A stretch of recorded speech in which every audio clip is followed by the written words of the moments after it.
Hidayah setidaknya memiliki 3 makna utama. Saya ulang, setidaknya memiliki 3 makna utama.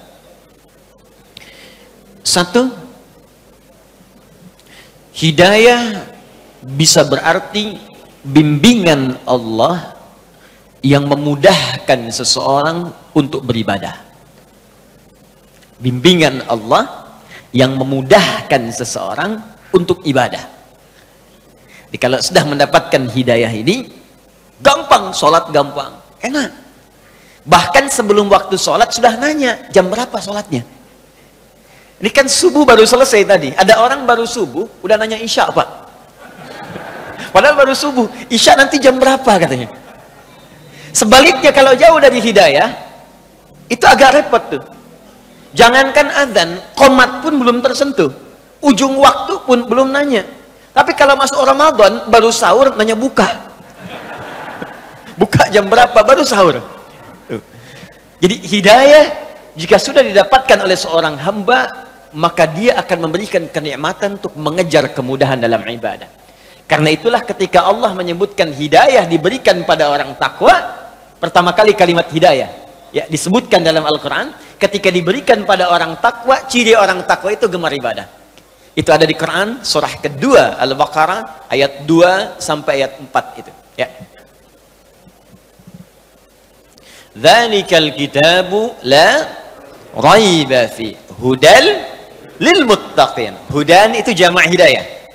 Ya, semua isi Al-Qur'an jangan diragukan kandungannya. Maka Allah akan berikan hidayah, petunjuk kepada orang-orang takwa. Jadi kalau sudah mendapatkan hidayah itu, apa yang dilakukan orang ini? Maka pertama dia akan gemar menunaikan ibadah. Alladzina yu'minuna bil ghaib wa yuqimunas shalah. Maka meningkat keimanannya, dengan meningkatnya iman itu dia rajin menunaikan salat. Wa mimma razaqnahum yunfiqun, dia senang infak. Walladzina yu'minuna bima unzila ilaik, dia senang berinteraksi dengan apa yang diturunkan pada Nabi Muhammad, Al-Quran. Jadi kalau hidayah sudah datang, Allahu Akbar, salat rajin, jangankan fardu, sunnah diburu. Infak rajin, bahkan punya anggaran, hampir setiap hari dia cari ya.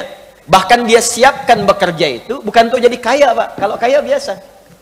Nabi itu dengan sahabat-sahabat yang pebisnis, pengusaha, pedagang, itu enteng pak. Mengatakan kaya itu bagi umatku biasa, kata Nabi.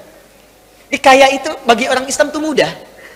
Yang sulit itu mengelola kekayaan untuk dipertanggungjawabkan di hadapan Allah. Makanya sahabat Nabi yang berdagang itu sukses semua. Tapi tahukah anda, ternyata motivasi mereka menjadi kaya itu bukan untuk mengumpulkan harta, tapi supaya bisa beramal dengan harta itu.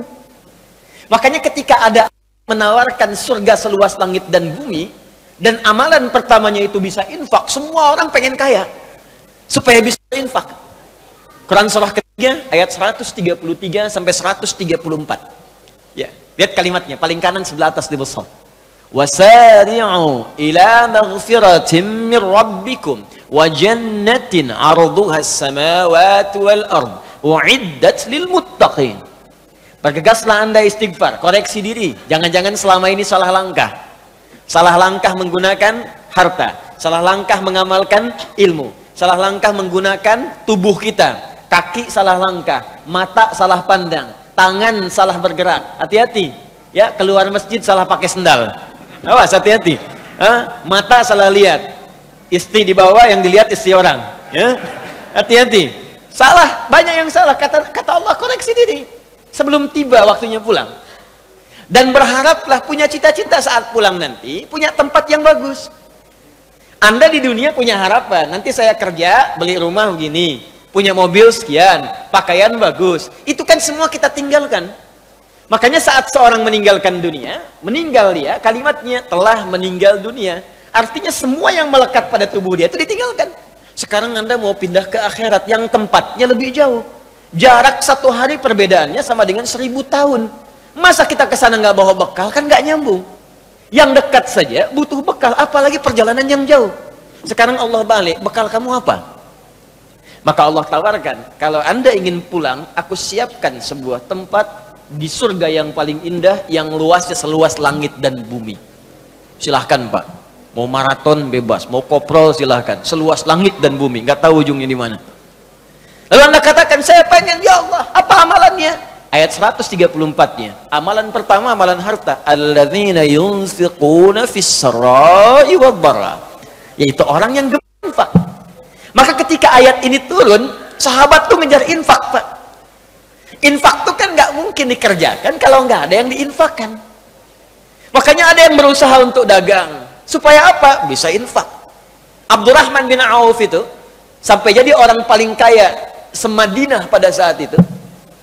Kapaknya terbuat dari emas. Boleh jadi terkaya di dunia pada masa itu. Boleh jadi.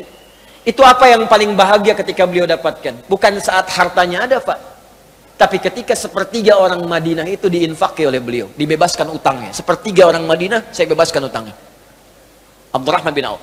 Sepertiga lagi, saya utangi, saya berikan modal. Sepertiga lagi disantuni oleh beliau. Jadi semua orang Madinah dibantu oleh Abdurrahman bin Auf.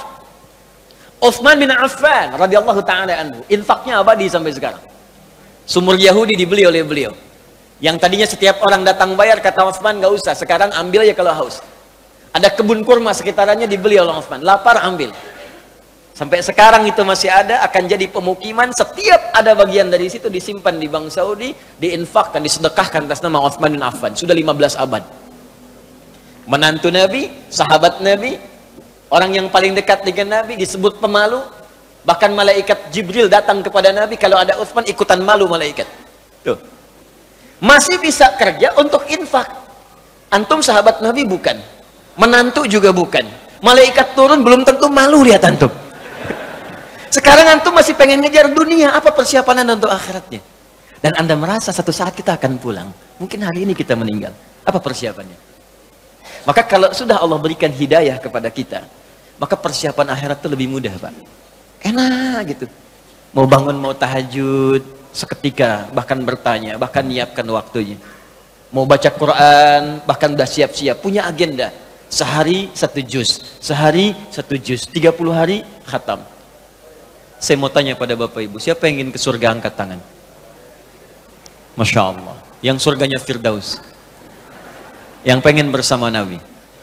Pertanyaan saya, untuk hari ini saja, berapa ayat yang telah Bapak Ibu agendakan untuk baca Quran ke surga itu? Cita-cita Firdaus bersama Nabi, baru 1 ayat, itu pun 1 huruf lagi, Shod. Di mana persiapan kita? 1 ini. Jadi pentingnya hidayah, pertama, hidayah bisa bermakna kemudahan untuk menunaikan ibadah. 2, hidayah bisa juga berarti perlindungan yang Allah berikan untuk membebaskan dari setiap kesulitan. Perlindungan yang Allah berikan untuk membebaskan dari setiap kesulitan. Saya seringkali istilahkan solusi dari persoalan yang kita alami. Walaupun tingkat kesulitannya paling tinggi. Bapak Ibu kalau hari Jumat itu ada 2 surah dalam hadis yang diisyaratkan untuk dibaca. 1 ada Yasin, yang kedua ada Al-Kahf. Al-Kahfi, apa artinya Al-Kahfi? Gua. Kenapa disebut surat gua Al-Kahf? Karena ada kisah yang terkait dengan gua itu. Jadi gua itu bahasa Arabnya ada 2. Ada gharun, seperti di At-Taubah saat Nabi dikejar-kejar oleh orang-orang Quraisy dan bersembunyi di gua Thur.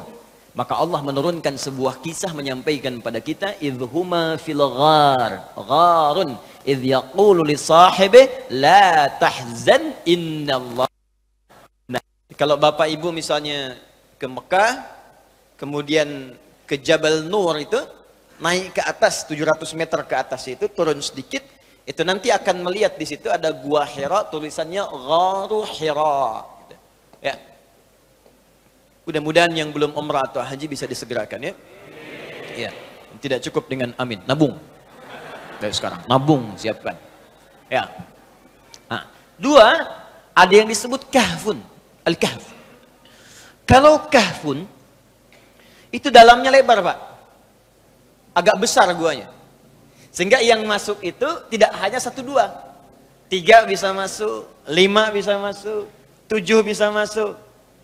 Kenapa surah ke-18 ini disebut dengan Al-Kahfi? Kahfun, bukan gharun, karena di situ akan dikisahkan beberapa orang pemuda. Ada yang menyebut 5, ada yang menyebut 7.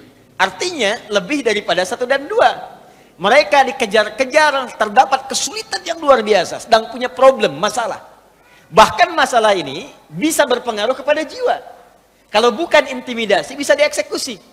Dahsyat, Pak. Anda bayangkan, mohon maaf ya, beberapa orang pemuda sedang bertarung dengan nyawa. Kesulitannya itu bukan kesulitan biasa.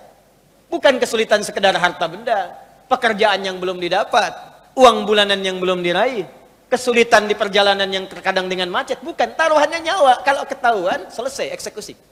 Kesulitan tingkat tinggi. Lalu mereka berlindung, datang, masuk ke dalam sebuah gua. Tapi yang paling menarik, ketika Allah memberikan perlindungan kepada mereka, apa yang disebutkan oleh Allah yang menyertai perlindungan ini? Buka di ayat ke-13-nya, di paling kiri di pertengahan, surah ke-18. Innahum fityatun amanu bi rabbihim wa zidnahum huda. Mereka itu para pemuda yang sedang mengalami kesulitan luar biasa. Bahkan bertarung dengan nyawa. Taruhannya eksekusi. Tapi dia beriman kepada saya, kata Allah. Beriman kepada Rabbnya, yang disebutkan Rabb. Sifat rububiyahnya masuk di situ. Yang merawat, melindungi, memberikan bekal, mencukupkan, memberikan kenikmatan. Ketika dia beriman kepada saya, kata Allah, zidnahum huda. Aku tambahkan hudan. Jamak dari kata hidayah adalah hudan. Ketika aku berikan hudan, aku lindungi dia. Bahkan kami tautkan hati mereka. Warabatna ala qulubihim. Kami berikan kekuatan, konsistensi dalam hati mereka. Dan dapat perlindungan kemudian di gua itu. Saking nikmatnya kalau sudah mendapatkan perlindungan dari Allah, Bapak Ibu sekalian, semua masalah selesai. Saya tanya pada Anda ya. Maaf nih, maaf sekali. Di gua, senikmat-nikmatnya tinggal di gua, dengan tinggal di rumah, nyaman mana? Rumah. Kalau di gua itu alas tidurnya itu empuk atau kasar? Kasar, keras. Gelap atau terang? Gelap. Kok bisa ada orang tinggal di gua, katanya tempatnya keras, kasar, gelap. Tapi saking nikmatnya, tidur sampai 309 tahun. Ada orang tinggal di rumah yang mewah, kasurnya empuk. Bahkan ada kasur itu untuk kesehatan. Kamarnya fasilitas lengkap. Tapi setiap 30 detik bangun. Disibukkan oleh kesulitan dirinya sendiri. Ini orang tinggal di gua.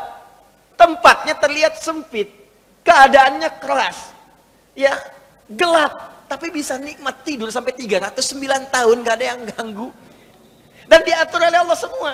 Makannya cukup, cahaya cukup. Setiap bolak-balik cahaya matahari itu masuk di setiap sudut. Nikmat 309 tahun. Bisa enak aja bangun. Kayaknya baru semalam kita tidur. Kalau hidayah Allah sudah datang, maka kenikmatan hidup itu akan tiba, solusi setiap masalah akan hadir, sekalipun Anda tinggal di tempat yang paling sempit, keadaan terbatas, tapi kalau hidayah sudah datang, maka semuanya akan terlihat mewah dan nyaman dalam kehidupan. Jadi hidayah, bagian kedua, jika kita sudah mendapatkannya dari Allah, maka dia bisa berwujud solusi dari setiap persoalan yang kita ada.